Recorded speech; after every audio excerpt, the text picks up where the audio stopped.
Hey guys, welcome to Homework 27. We're beginning our final 6 weeks of the school year.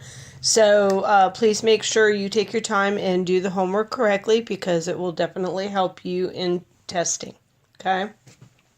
In the back of the homework, guys, there is a formula chart.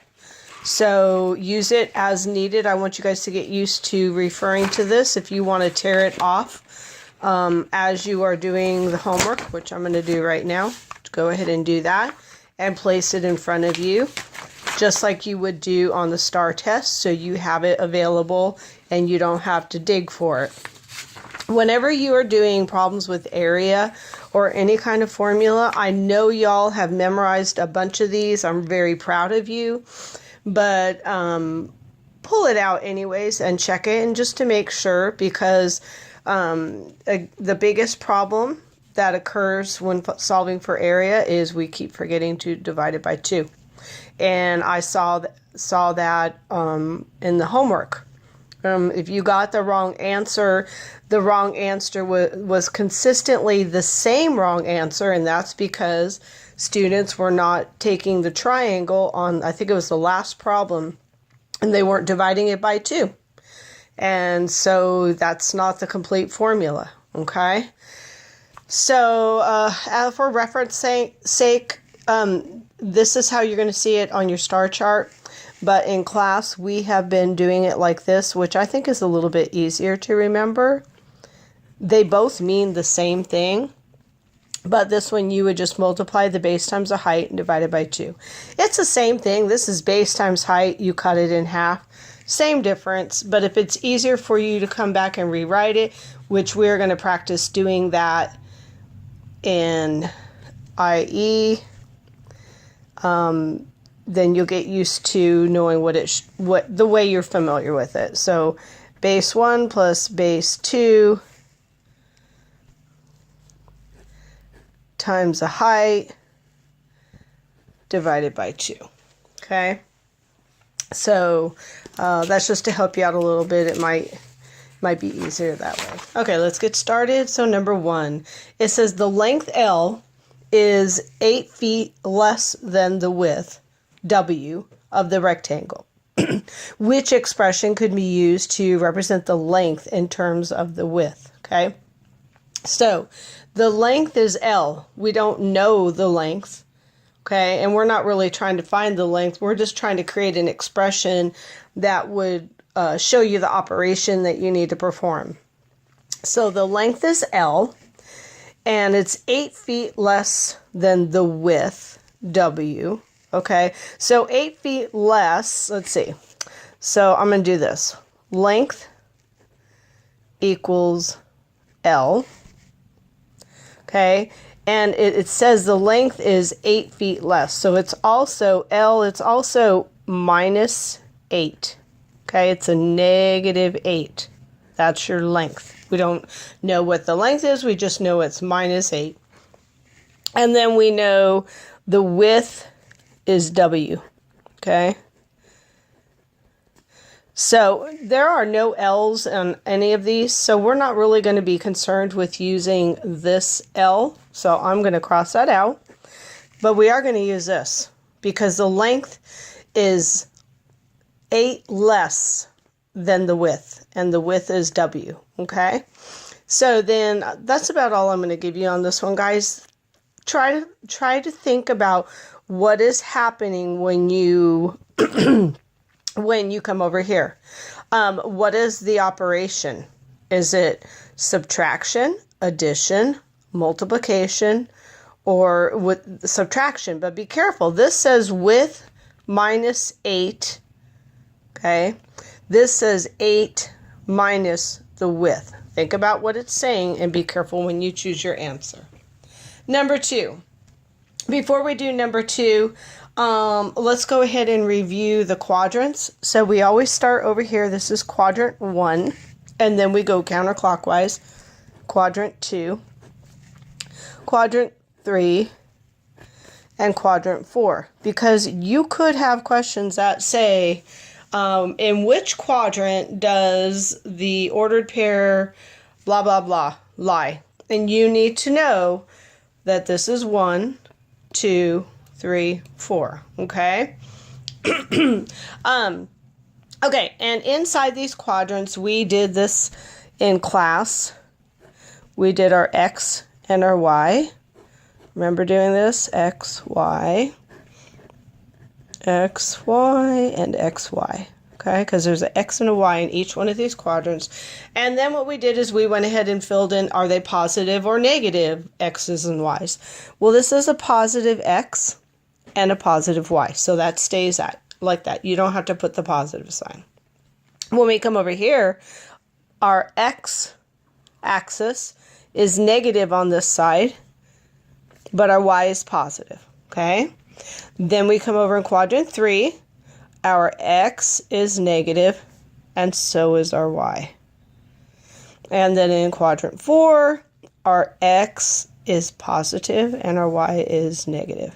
So if you look at these, guys, this one and this one, the two opposites or diagonals, completely opposite. 2 positives, 2 negatives. And then if you look at these two guys, they're opposite as well. We have a positive X, a negative X, a positive X, positive Y, a negative Y. They're completely opposite. Okay, that might help you. But just look at the x-axis and the y-axis in that quadrant. It's very easy to see what's negative and what's positive. Okay. To which point best represents the ordered pair -3, -1? Well, guys, if you can see where this is your x value and this is your y value, if you can go to the quadrant where you have a negative x and a positive y, bam, there it is. Okay, be careful. Yeah, please be careful because there are a couple in that quadrant. So remember, when we're checking these out, okay, let me give you the ordered pair. Let's see, I'm going to do 2, -3. Okay, so this is my x, this is my y. +2, and then a -3 would be right down here. Okay, that's how you want to check it. Positive, negative, negative, negative, negative, positive. We're looking for a negative, positive. Okay. All right. Number 3, we have another coordinate plane, coordinate grid. Okay. And again, same thing as what we just did on the other side. I'm not going to go ahead and mark the positives and negatives, but this is quadrant 1, quadrant 2, and y'all should probably practice doing this so you get proficient at it. Okay. All right. To which point, okay, coordinate grid shows points J, K, L, M, and N. To which point best represents the ordered pair, -2.5 and a +3. Okay, so we're looking for a negative x and a positive y. Okay, find the right point. This one right here is, sometimes it's good, guys, when you have problems like this, to take out the important stuff, maybe rewrite it in a way that you can understand better, and then you try to put it into an expression, or an equation, what they have here. A firefighter uses equipment that weighs 60 pounds. The firefighter weighs X pounds. Which equation can be used to find T, the total weight of both the firefighter and his equipment in pounds? So we are trying to find T, the total weight of the firefighter and his equipment. So that right there should kind of tell you what operation. We're looking for the total of the firefighter and the equipment he wears, okay? So it says the equipment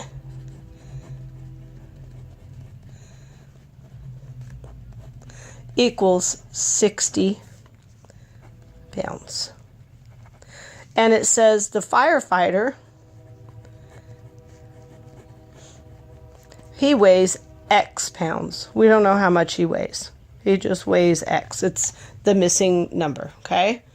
And then it says we're trying to find the total, which is just T, okay? So that's all I'm going to give you. Again, if you know what the math operation. It should be very easy.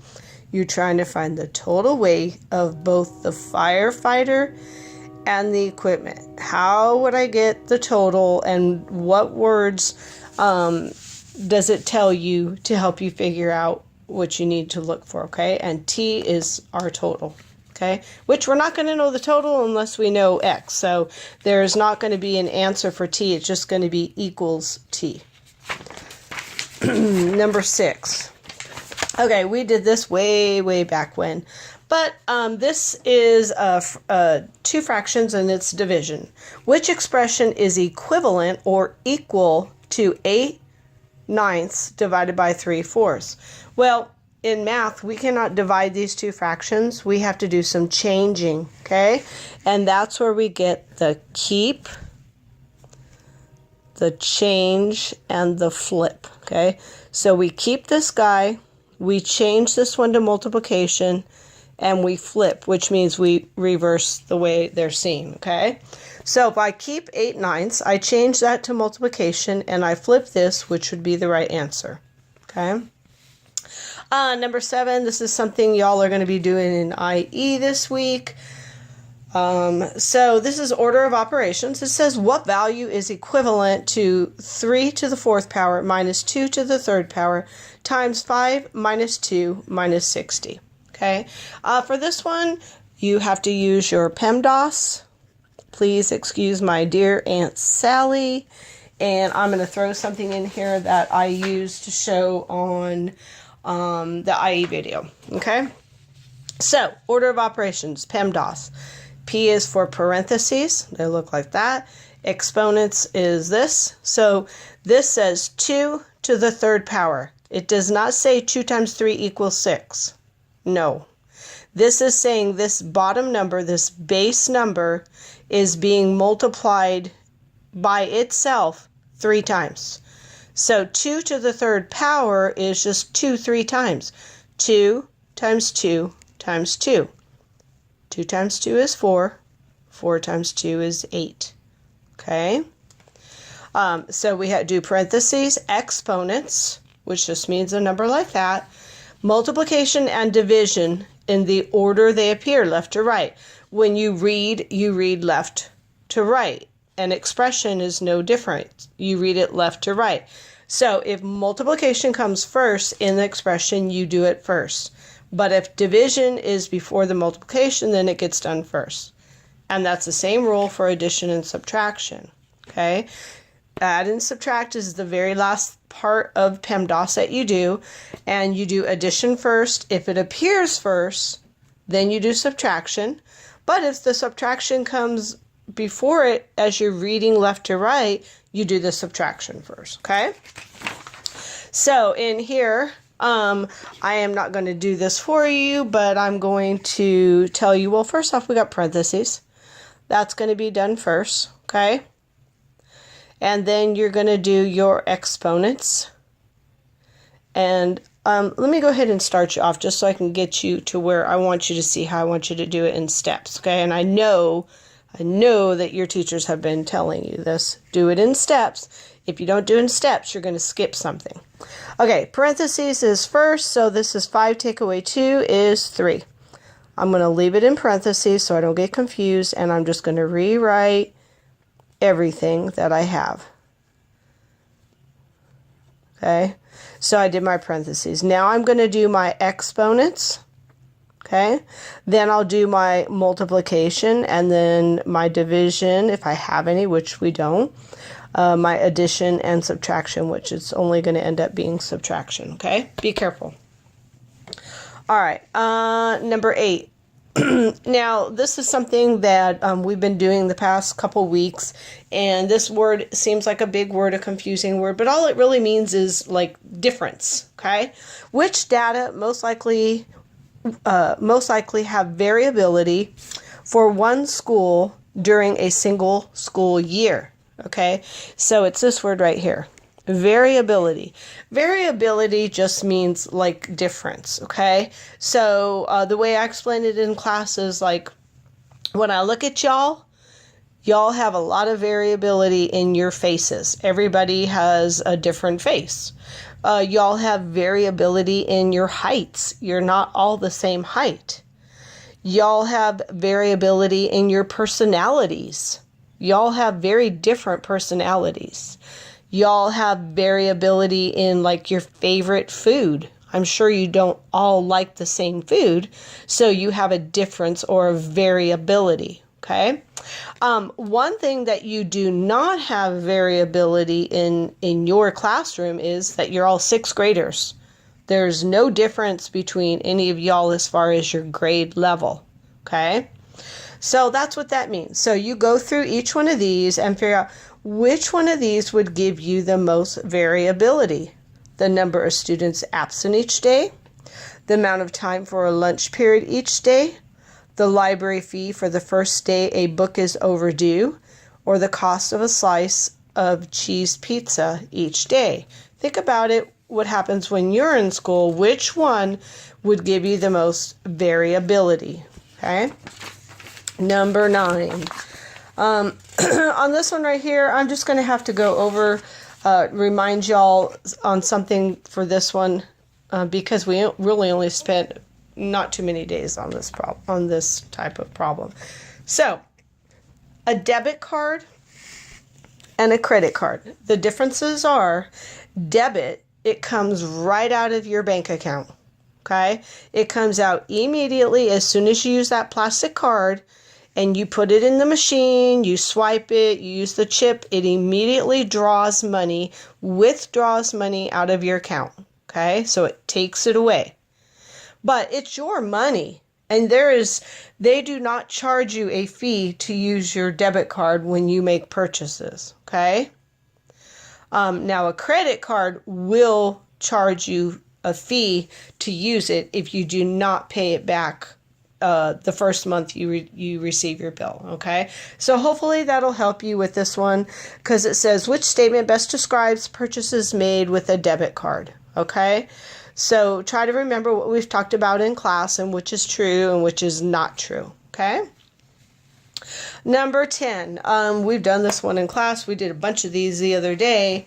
The table shows the average, just means the average. Like if I add up a bunch of numbers and I divide them by how many there are, the average is like what would they be averaged together? The mean, the average, the mean. Annual is yearly, and salary is the dollars, how much money somebody makes, okay? Okay, the table shows the average annual salary in dollars based on the minimum level of education required for 2 occupations, okay? So for an accountant with a bachelor's degree, which is just 4 years of school, college, higher education, accountant would make this much money, $71,040, and a tax preparer with just a high school diploma and no college would make $41,700, okay? So, based on the average annual salaries, yearly salaries, or money they make, how much more would an accountant earn than a tax preparer over a 30-year career?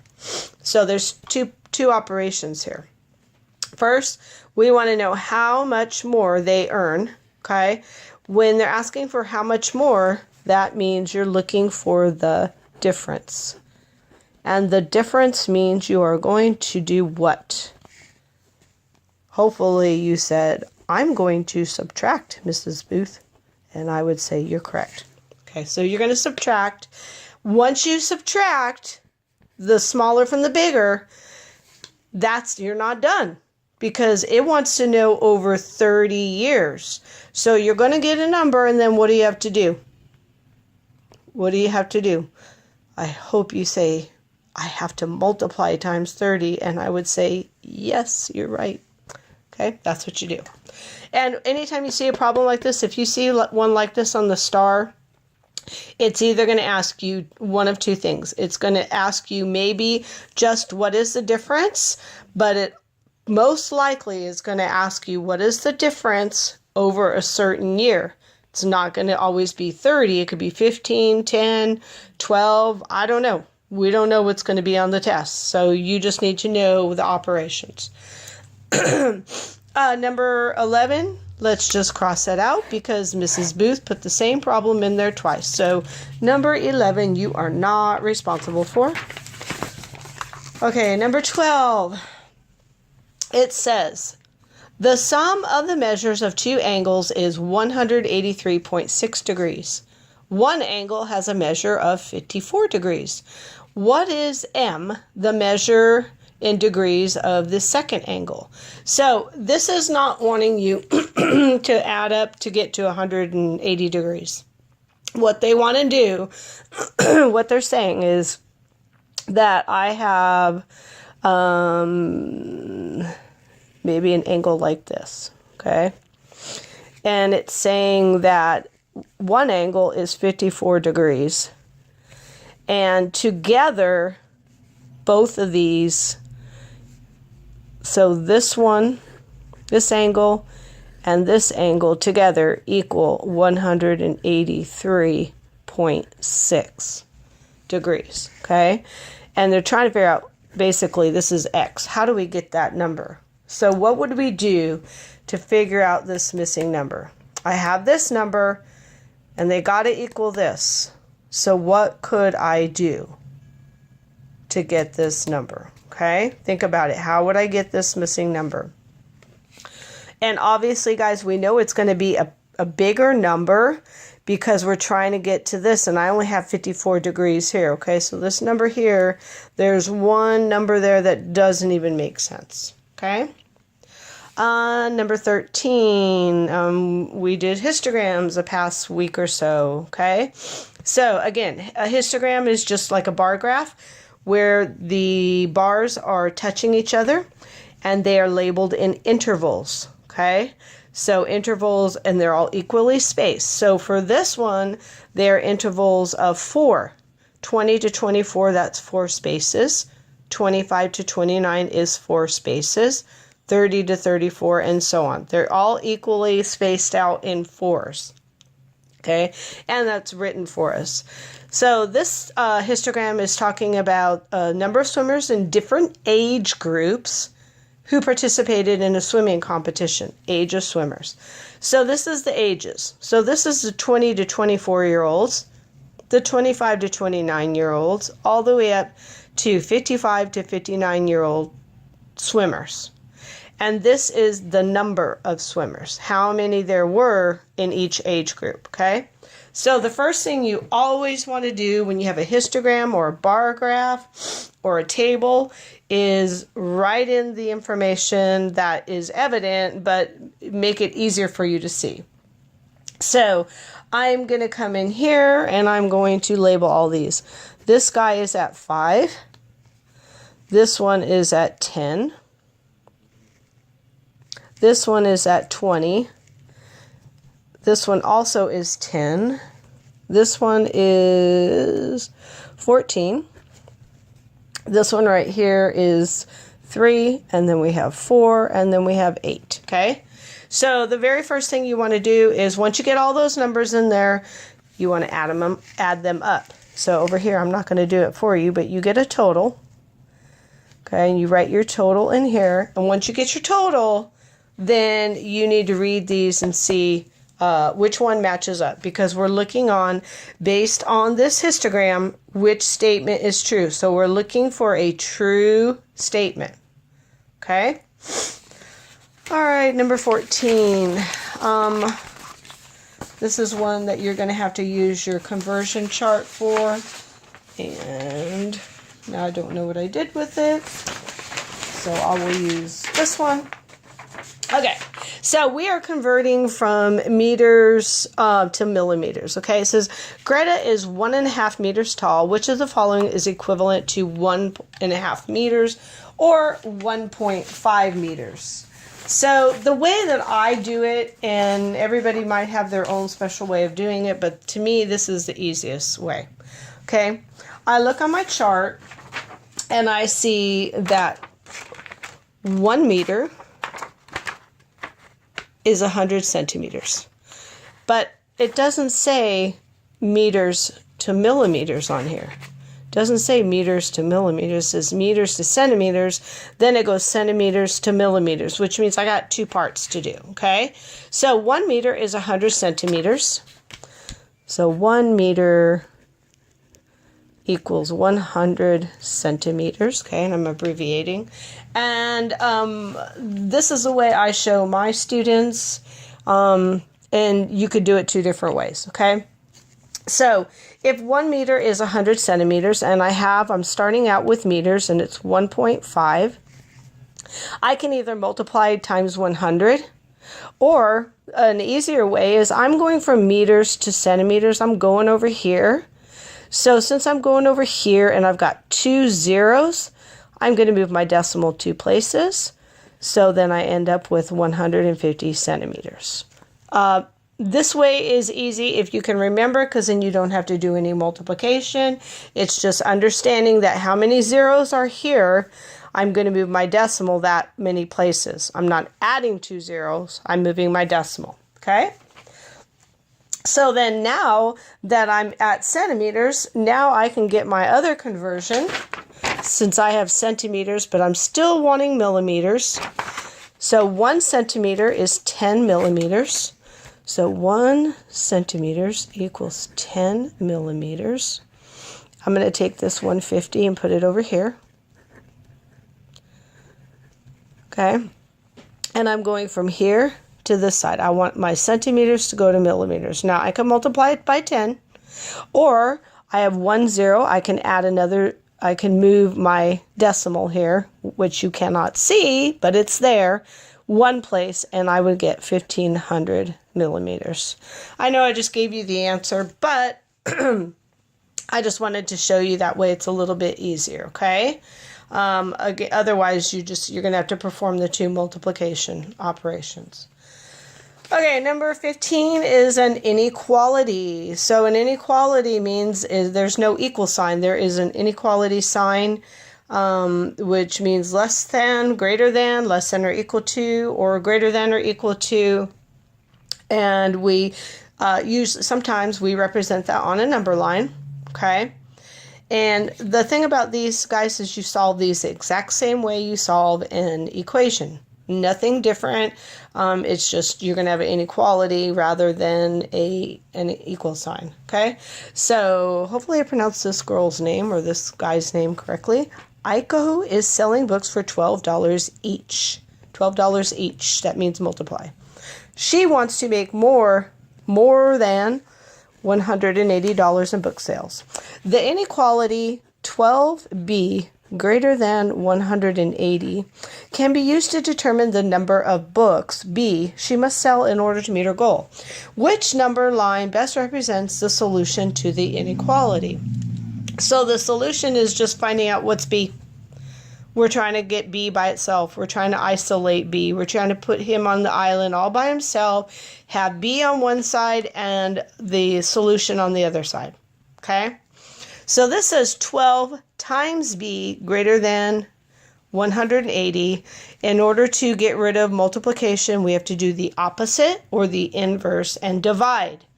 Whatever I divide by here, I divide by here. Okay? You're going to have to do the math. It's 180 divided by 12. Okay? Lastly, whenever you have this or this, says it's going to be greater than or less than, but it's not going to include that number. So whenever you have a solution that's greater than or less than, you're always going to have an open circle. Okay? Whenever you have greater than or equal to, less than or equal to, that means the number is greater than that number, but it could also be that number. Or the number is less than that number, but it also could be that number. And when you have the equal sign underneath, it's always shaded in. So just remembering that tells you I can get rid of 2 answers right away because they're not in the correct form that we're looking for, okay? This is our symbol, so we're looking for one of these. Okay. Last one, we've been doing this one. We've done this one so many times, a bazillion times. If you read this correctly, you're not going to have any problem finding this, okay? If you read it and you remember our little trick. This says which two expressions, these are expressions because there's no equal sign, each represent 3/12. Well, this is not just 3/12. This says 3 divided by 12. So I'm going to write that all the ways I know. 3 divided by 12. That's one way. Okay. Then 3 divided by 12. That's another way. Or top dog in the house. Here's my house. Okay. So there's nothing with words, so I can get rid of this guy right here. I don't need that guy. Now I need to find the one that matches these two right here. 3 divided by 12. 3 divided by 12. Don't let this one trip you up. Remember, top dog goes in the house. That's it. Good luck, guys. Homework is due on Friday. Don't wait forever to turn this homework in. We want everyone to have good grades, and we need to be practice to get ready for that STAR test. See you in class.